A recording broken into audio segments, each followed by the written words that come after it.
Travelers are the currency of the reparations economy. Those who are guided to go to lands that are far away from home to collect the medicine that the land has left for us. The medicine that the medicine is the stories. The medicine is the stories. The medicine is the paths that the ancestors have walked. In my life, personally, my first call to travel was when I was 12 years old. I traveled from Wisconsin to Miami to be a shepherd, to be on a missions trip. And then the second trip that I went on was to LA. And in that trip, I shouldered a cross down Santa Monica Boulevard. My next trip was to Hawaii, and each time I was called to Hawaii, then to Belize. Each time I was called to travel to a new land, I was planting seeds. I was planting seeds to unearth medicine that my family was carrying. So my family is one of prophetic dreamers. I didn't know this about my family until I started publicly teaching about dreaming with your ancestors. The travelers are the catalyst for the reparations economy. The reparations economy is a regenerative cycle of funding and resources for those who have been historically marginalized, those who have been historically oppressed over the past several hundreds of years.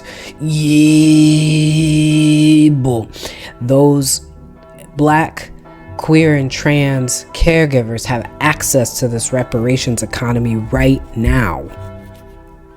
And the travelers, the nomads, those who are doing the deep journeying have tools, treasures, information for the reparations economy to be here physically, tangibly. In the reparations economy, there is ease, there is presence, there is money, there is possibility.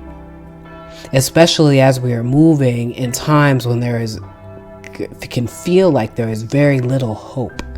It can feel like there is so much pressure, so much burden in navigating capitalism, and navigating white supremacy, and navigating war, and navigating anti-trans legislation, and navigating all of these things that are once again trying to snuff us out.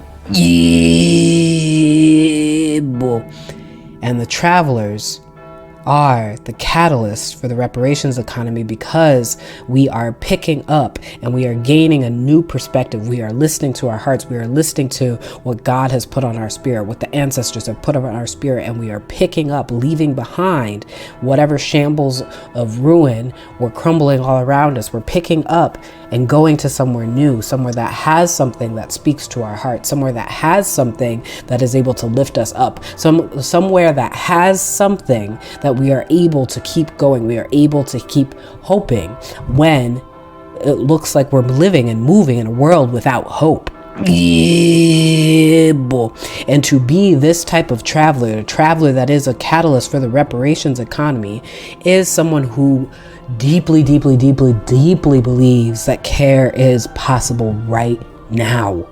That care is possible right now. And that type of thinking is expansive. It is transformative. It is disruptive. It is so big and carries so much that other people are going to be angry about that type of energy. Other people are going to feel fear around that type of energy. And it is important to keep going. It's important to stay the course. It's important to connect with other travelers, other nomads, other catalysts who are continuing the movement of the reparations economy. Because the reparations economy is something that has always existed. It is the underground spaces of deep care, intentionality, and understanding. It is in the moments off to the side in the corporate boardroom where we are listening to each other. The reparations economy has always existed. And for those who are able to sit on reparations task force and write thousands of pages of documents that document the things that have happened to Black people in the United States and the ways that we need to be able, and the ways that we need to be financially compensated for those war crimes. The reparations economy has always existed. And the travelers are holding the catalyst for it to become physical faster. Are you ready to join us in the reparations economy?